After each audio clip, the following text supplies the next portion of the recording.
नमस्कार जन उत्तराखंड में आप सभी का स्वागत है। मैं हूं प्रभात। बुलेटिन में सबसे पहले नजर डालेंगे इस वक्त की हेडलाइंस पर। सीएम धामी ने प्रकाश सुमन ध्यानी द्वारा लिखित पुस्तक उपनिषदीय दर्शन बोध का किया विमोचन। विधानसभा अध्यक्ष ऋतु खंडूरी भूषण और महाराष्ट्र के पूर्व राज्यपाल भगत सिंह कोश्यारी भी रहे मौजूद। उत्तराखंड में विधानसभा सीट और लोकसभा सीट बढ़ाए जाने की मांग। बीजेपी विधायक किशोर उपाध्याय ने कहा, प्रदेश में हो 101 विधानसभा, 13 लोकसभा और 5 राज्यसभा की सीटें। देहरादून में युवा कांग्रेस का बड़ा प्रदर्शन। नौकरी दो नशा नहीं की थीम। प्रदेश में छात्र संघ चुनाव, निकाय चुनाव और पंचायत चुनाव की मांग। वरिष्ठ नेताओं ने भी दिखाई एकजुटता। धामी सरकार ने बेटियों को दी बड़ी राहत। नंदा गौरा योजना के आवेदन करने की तिथि को 30 नवंबर से बढ़ाकर 31 दिसंबर किया। इंटर के बाद दी जाती है 51 रुपए की धनराशि और उच्च शिक्षा। और रामनगर में नशे के खिलाफ पुलिस की कार्रवाई। 20 अवैध इंजेक्शनों के साथ तस्कर गिरफ्तार। 2025 तक देवभूमि को बनाना है ड्रग्स फ्री।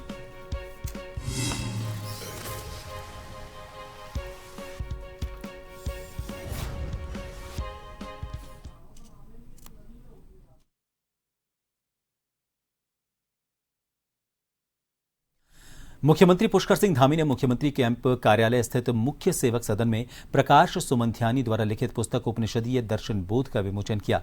पुस्तक विमोचन के अवसर पर विधानसभा अध्यक्ष ऋतु खंडूरी भूषण और महाराष्ट्र के पूर्व राज्यपाल और उत्तराखंड के पूर्व मुख्यमंत्री भगत सिंह कोश्यारी उपस्थित थे। मुख्यमंत्री ने उपनिषदीय दर्शन बोध पुस्तक के लेखक प्रकाश सुमन ध्यानी को शुभकामनाएं देते हुए कहा कि वो भारतीय वैदिक दर्शन और सनातन संस्कृति के संवाहक के रूप में एक नई पहचान स्थापित कर रखे हैं। इस पुस्तक के माध्यम से उन्होंने उपनिषद के जटिल और गूढ़ रहस्यों को साधारण तरीके से लिखा है। भारतीय ज्ञान परंपरा के विभिन्न आयामों को सबके समक्ष रखा है।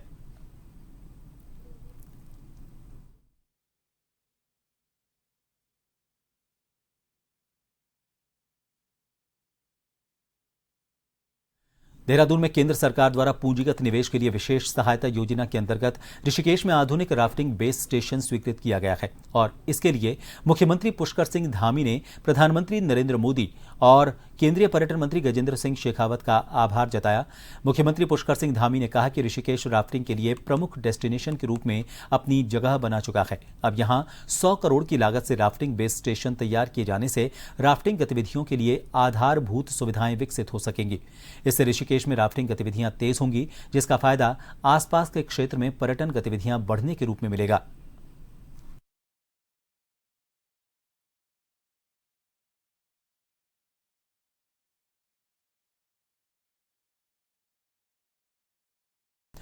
देहरादून में राष्ट्रीय युवा कांग्रेस के अध्यक्ष उदय भानु शिव के नेतृत्व में युवा कांग्रेस के कार्यकर्ताओं ने नौकरी दो नशा नहीं की थीम पर प्रदेश में छात्र संघ चुनाव, निकाय चुनाव और पंचायत चुनाव कराने की मांग को लेकर देहरादून के रेंजर्स ग्राउंड से सचिवालय कूच किया। युवा कांग्रेस के इस विशाल प्रदर्शन के दौरान कांग्रेस के सभी वरिष्ठ नेता भी एकजुट दिखाई दिए। इस प्रदर्शन में कांग्रेस प्रदेश अध्यक्ष करण माहरा, पूर्व मुख्यमंत्री हरीश रावत, विधानसभा में उपनेता प्रतिपक्ष भवन कापड़ी, वरिष्ठ कांग्रेस नेता हीरा सिंह बिष्ट और कांग्रेस विधायक समेत कांग्रेस के कई वरिष्ठ नेताओं ने अपनी एकजुटता दिखाई।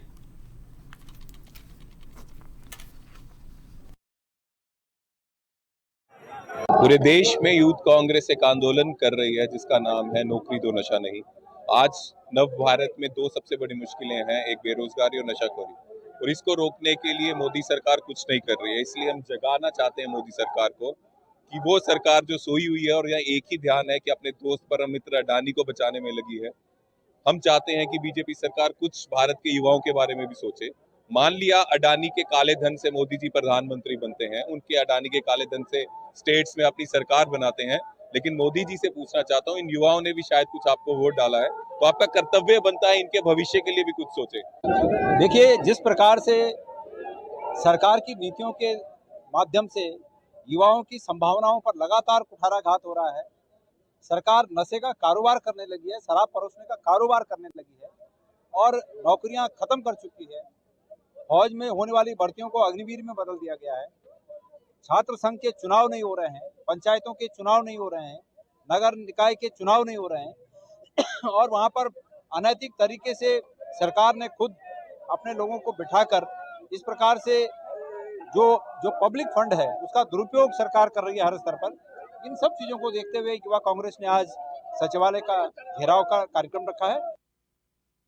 अल्मोड़ा के विकासखंड सल्ट के राजकीय इंटर कॉलेज मछोड़ के वरिष्ठ शिक्षक ललित सिंह रावत सेवानिवृत्त हुए। उनके सेवानिवृत्त होने पर स्कूल छात्र छात्राओं, शिक्षकों, क्षेत्र जनप्रतिनिधियों और अभिभावकों के साथ स्थानीय ग्रामीणों ने फूल माला पहनाकर ढोल नगाड़ों के साथ फूल से सजे वाहन में बिठाकर मछोड़ बाजार में जुलूस निकालकर घर के लिए शानदार विदाई दी। विदाई समारोह के दौरान स्कूल के छात्र छात्राओं, शिक्षकों, अभिभावक, स्थानीय ग्रामीणों की आंखों से आंसू छलक पड़े। इस दौरान भौतिक विज्ञान प्रवक्ता सुखविंदर सिंह ने कहा कि वरिष्ठ शिक्षक ललित सिंह रावत ने इंटर कॉलेज मछोड़ में एलटी विज्ञान के पद पर 33 वर्ष से ज्यादा सेवा दी। विद्यालय में शिक्षा के स्तर को बेहतर बनाने में उनकी ओर से किए गए प्रयासों की जमकर सराहना की गई।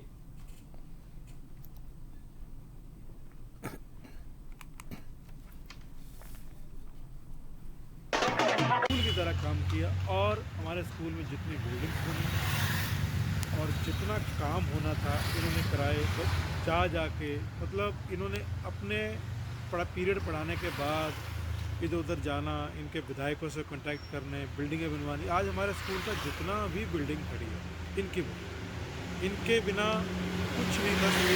मतलब अपनी आंखों से देखा है, कुछ नहीं था।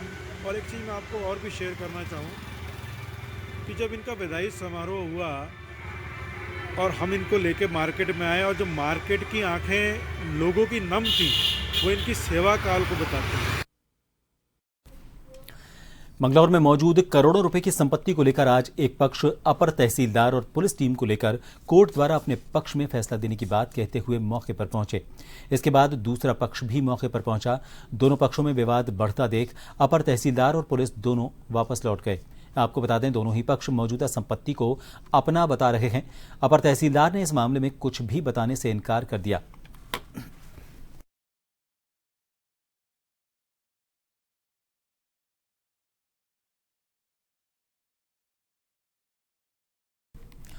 लोहाघाट में आज सुबह चंपावत पिथौरागढ़ राष्ट्रीय राजमार्ग में एक बड़ा हादसा होने से बाल बाल बचा। हल्द्वानी से पिथौरागढ़ जा रही लोहाघाट के पाटन पुल के पास मोड़ में अचानक ब्रेक फेल हो गए। ब्रेक फेल होने से चालक नियंत्रण खो बैठा। अनियंत्रित कार सामने सड़क किनारे दूसरी कार से जा टकराई, जिससे दूसरी कार का चालक घायल हो गया। वहीं 2 और लोगों को मामूली चोट आई है। इस दौरान सड़क किनारे लंबा जाम लग गया।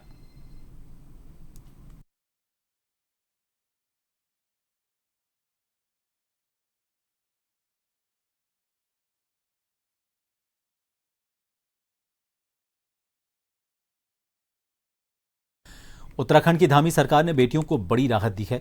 महिला सशक्तिकरण एवं बाल विकास मंत्री रेखा आर्य के निर्देश पर नंदा गौरा योजना के तहत वित्तीय वर्ष 2024-25 के लिए आवेदन की तिथि को 30 नवंबर से बढ़ाकर 31 दिसंबर कर दिया गया है। इस संबंध में आदेश भी जारी कर दिए गए हैं। महिला सशक्तिकरण एवं बाल विकास विभाग की ओर से संचालित नंदा गौरा योजना में वित्तीय वर्ष 2024-25 में आवेदन मांगे गए हैं।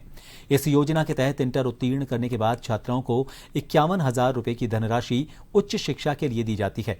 इस संबंध में जनप्रतिनिधियों और आम लोगों की ओर से आवेदन आमंत्रण की समयावधि बढ़ाए जाने की मांग की गई थी। मंत्री रेखा आर्य ने सभी पात्र बालिकाओं और उनके अभिभावकों से प्रमाण पत्रों को जल्द पूरा कर आवेदन करने की अपील की है।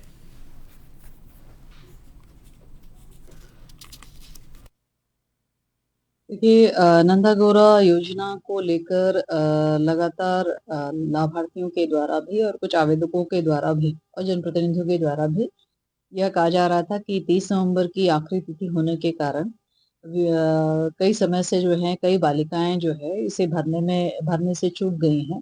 चूंकि ये प्रक्रिया ऑनलाइन है तो कुछ लोगों को इसमें दिक्कतें आई हैं, जिसके कारण से समय वृद्धि के लिए कहा गया और उनके अनुरोध को स्वीकार करते हुए 31 दिसंबर तक 1 महीने का जो है इसमें समय वृद्धि कर दी गई है, ताकि अधिक से अधिक आवेदन जो है वो 12वीं पास की हमारी बालिकाएं हैं वो कर पाए। हरिद्वार में टी सीरीज ट्रस्ट से जमीन खरीद फरोख्त के नाम पर 85 लाख रुपए की धोखाधड़ी का मामला सामने आया है। ट्रस्ट के एक प्रतिनिधि ने हरिद्वार के वरिष्ठ पुलिस अधीक्षक को इस धोखाधड़ी की शिकायत की है। मामला हरिद्वार के ज्वालापुर कोतवाली क्षेत्र के रानी माजरा का है, जहां पर टी सीरीज कंपनी ने 5 भाइयों के साथ 6 करोड़ रुपए की जमीन का सौदा तय किया था। सौदे के तहत 85 लाख रुपए एडवांस दिए गए। आरोप है कि तय समय बीतने के बाद भी जमीन की रजिस्ट्री नहीं की गई। जब ट्रस्ट ने पैसा वापस मांगा तो जमीन बेचने वाले पक्ष ने पैसा लौटाने से भी इनकार कर दिया।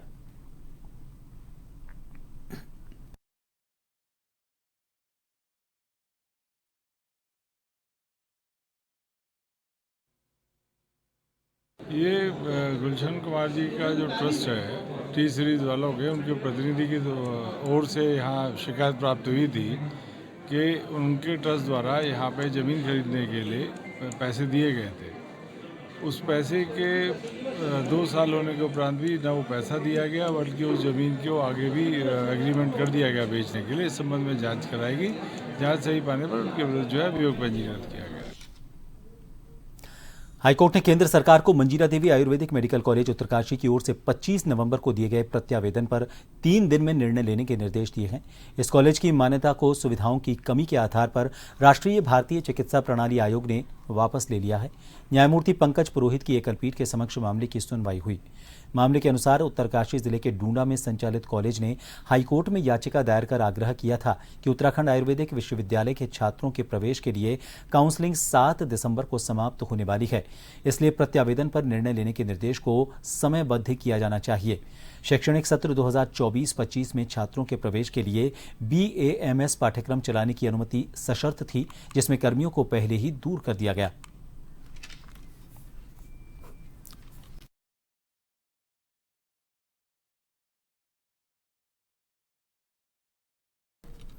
और फिलहाल यहां रुकेंगे एक ब्रेक के लिए। बने रहिए जन टीवी पर।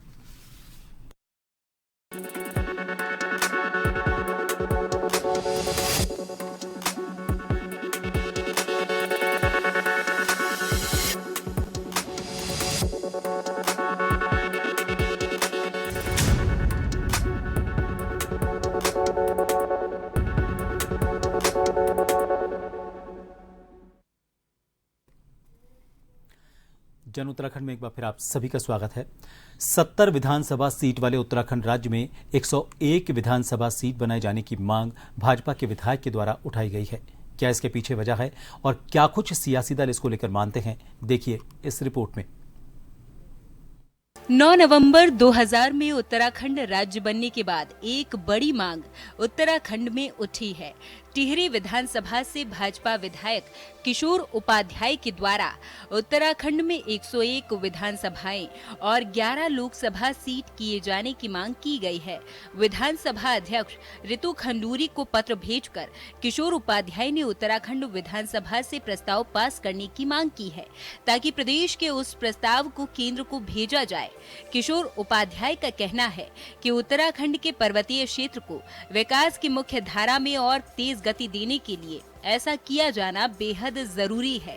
कई राज्यों में कम जनसंख्या और कम क्षेत्रफल के आधार पर विधानसभा और लोकसभा सीट निर्धारित है। ठीक उसी फार्मूले को उत्तराखंड में लागू किया जाना चाहिए।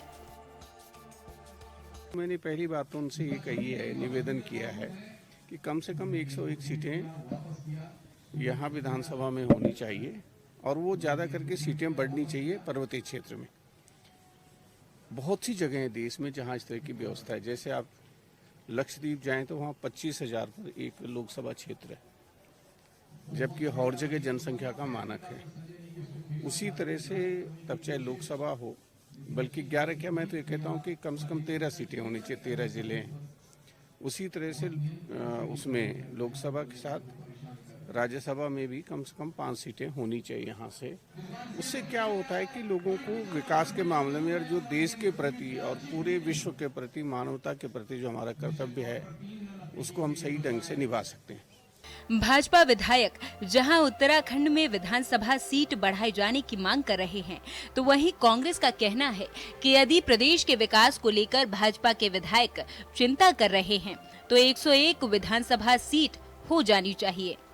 देखिए, बिल्कुल मुझे लगता है कि जहाँ जहाँ पे विधानसभाएं, कुछ विधानसभाएं ऐसी हैं प्रदेश में जो बहुत बड़ी हैं, और ये बात कांग्रेस पार्टी भी बोलती आ रही है कि जब परिसीमन होगा, परिसीमन के बाद अगर उन विधानसभाओं को आप छोटी विधानसभाओं में बांटने का कार्य करेंगी तो बिल्कुल जब जो है जनसंख्या कम होगी उस क्षेत्र की और एरिया भी कम होगा, तो मुझे लगता है विकास कार्यों में बिल्कुल गति आती है। और यही बात अगर याद हो तो इसी परिप्रेक्ष्य में बात एक बार हरीश रावत जी ने भी बोली थी, जब उन्होंने कहा था कि इस प्रदेश में भी विधान परिषद का गठन होना चाहिए, क्योंकि जब एक तरफ विधान परिषद का भी गठन होता है तो वहां पर भी ऐसे लोग पहुंचते हैं जो अपनी क्षेत्र में माहिर होते हैं, उससे भी जो विकास कार्य है उनको गति मिलती है। तो अगर विकास कार्यों की चिंता भारतीय जनता पार्टी के विधायक कर रहे हैं तो सबसे ये तो मुझे लगता है कि प्रदेश की जनता के लिए बहुत खुशी की बात है कि चलिए किसी भी तरीके से कान इधर से ना पकड़ के उधर से पकड़ने का प्रयास कर रहे हैं कि 101 होगी तो विकास कार्य बढ़ेंगे, तो मुझे लगता है फिर 101 हो जानी चाहिए।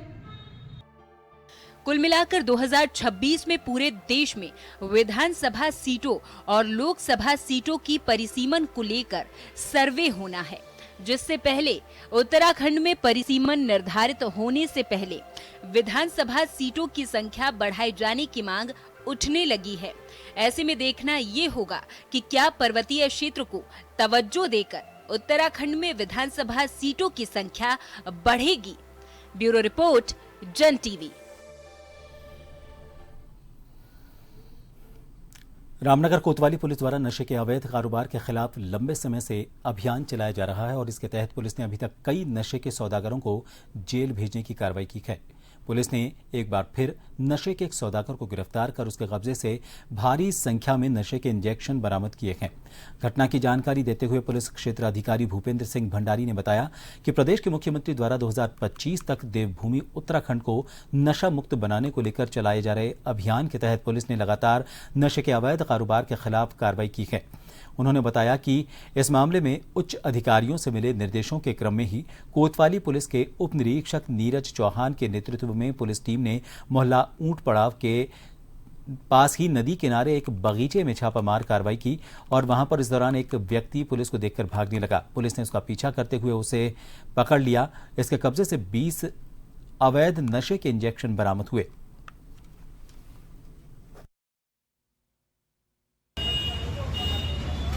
नीरज चौहान के अध्यक्षता में टीम जो है अपने क्षेत्र में भ्रमण में थी। तो ये ऊंट पड़ाव, ये लीची का बगीचा था, वहां पर एक व्यक्ति जो है पुलिस को देख करके भागने लगा। पुलिस ने उसका पीछा किया और उससे पूछा भाई तू क्यों भाग रहा है। उसकी चेकिंग जब की गई तो उससे 20 नशे के इंजेक्शन जो है वो बरामद हुए हैं। उसका नाम अजय थापा, सन ऑफ खड़क सिंह, आरो काली बस्ती, ये चिलगिया का रहने वाला है। तो उसके किसी के तहत जो बरामदगी हुई है वो थाना रामनगर में उसमें अभियोग पंजीकृत किया गया है तथा मुलजिम को जो है जेल भेज दिया। उत्तरकाशी से खबर है, आपको बता दें कि उत्तरकाशी में गर्भवती महिलाओं के साथ अस्पताल से मिलने वाले अनुदान के नाम पर साइबर ठगी की जा रही है। इसको महिला अस्पताल ने भी स्वीकार किया है कि कई महिलाओं के साथ ये घटनाएं हो चुकी हैं। साइबर ठगों ने अस्पताल से डिस्चार्ज होने के बाद अस्पताल के नाम पर महिलाओं को फोन किया है कि आपके खाते में अस्पताल द्वारा पैसे भेजे जाने हैं, आप ओटीपी बताएं ताकि ओटीपी बताकर आपको पैसे दिए जा सके। लेकिन ओटीपी बताते हैं तो उनके खाते से पूरा पैसा गायब हो रहा है। जिला अस्पताल का कहना है कि अस्पताल द्वारा महिलाओं के खाते में सीधे पैसा भेज दिया जाता है और अस्पताल से किसी भी प्रकार का फोन नहीं किया जाता है। स्थानीय लोगों का कहना है कि उत्तरकाशी जनपद चिकित्सालय में दूरस्थ ग्रामीण क्षेत्रों से महिलाएं डिलीवरी के लिए आती हैं और जानकारी न होने के कारण वो इन जालसाजों के जाल में फंसकर धोखाधड़ी का शिकार हो रही हैं।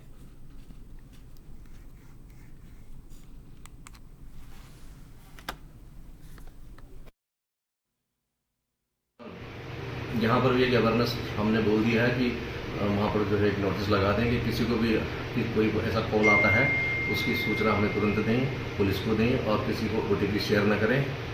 और ये हम जो है इसमें अवेयरनेस प्रोग्राम करेंगे कि जो स्वास्थ्य विभाग में गर्भवती महिलाओं को जो पैसे दिए जाते हैं उनके खाते में जो सरकारी पैसे आते हैं, उनको जो है एक कॉल आ रहा है, फ्रॉड कॉल आ रहा है कि हम जो है हॉस्पिटल से किसी की सवारी से या हॉस्पिटल से बोल रहे हैं, आपका अकाउंट नंबर या मोबाइल नंबर जो ये मांग रहे हैं। तो मैं सभी बहनों से अनुरोध करना चाहती हूँ कि किसी की झांसे में ना आए, उस नंबर को पहले जांच लें कि किसका नंबर है, कहाँ से आया, क्या आया है।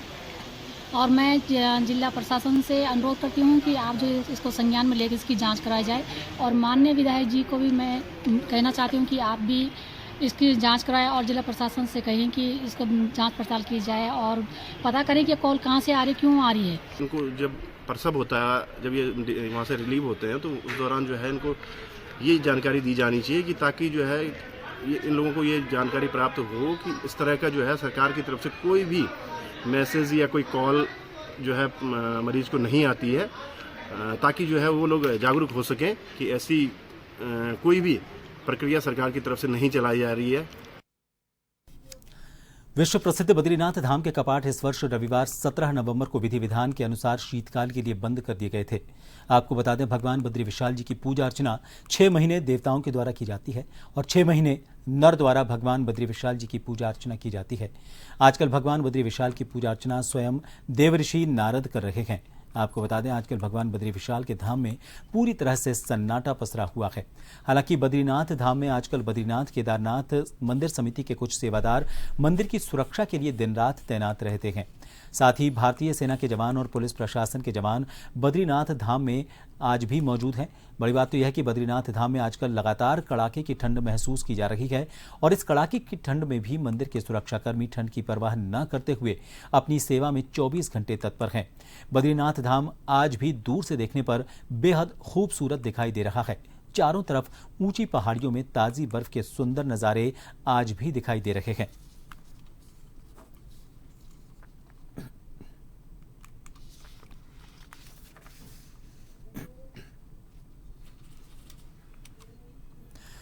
उत्तराखंड के जिम कॉर्बेट पार्क में बाघ रक्षक योजना को धामी सरकार ने मंजूरी दी है। वन्यजीव संस्थान के साथ मिलकर और भी कई कार्यक्रम कराए जाएंगे।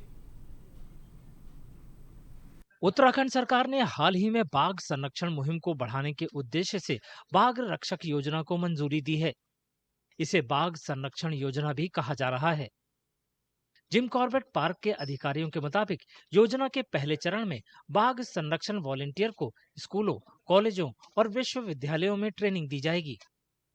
यहाँ पर स्कूल में जो छात्र हैं उनको बायोडायवर्सिटी के बारे में बताने में, वन्यजीव संरक्षण के बारे में बताने में अलग अलग कार्यक्रम किए जाएंगे। अलग अलग जो दिन होते हैं, जो कि कभी वल्चर डे या ओजोन डे या अर्थ डे, उस पर अलग अलग कार्यक्रम किए जाएंगे। इसके लिए हम प्रत्येक स्कूल में एक बायोडायवर्सिटी वॉल बनाना चाह रहे हैं। हर एक स्कूल में एक बायोडायवर्सिटी से रिलेटेड लाइब्रेरी बनाई जाएगी। कॉर्बेट टाइगर रिजर्व के पास के 3 स्कूल और 1 कॉलेज इस योजना में हिस्सा लेंगे। इस कार्यक्रम से हमारे विद्यालय के बच्चों को बहुत लाभ होगा, क्योंकि बच्चे उन क्षेत्रों के हैं जो जिम कॉर्बेट नेशनल पार्क से जुड़े हुए क्षेत्र हैं। वो इन वन्य जीवों के साथ नियमित रूप से उनका मिलना जुलना सामना होता है, तो वो जागरूक होंगे और सामने उनको उनके साथ जीना आएगा और ज्यादा उनके बारे में वो जानकारी उनको मिलेगी, और जिससे वन्य जीव का जो टकराव है वो कम होगा और निश्चित तौर पर उससे बच्चों को काफी उनकी फायदा होगा और साथ साथ में वहां रहने वाले लोगों को भी जागरूक कर पाएंगे। जिम कॉर्बेट टाइगर रिजर्व के डायरेक्टर ने यह भी बताया कि छात्रों और स्थानीय लोगों को वन्यजीव संरक्षण के महत्व के बारे में शिक्षित करने के लिए भारतीय वन्यजीव संस्थान के सहयोग से कार्यक्रम आयोजित किए जाएंगे।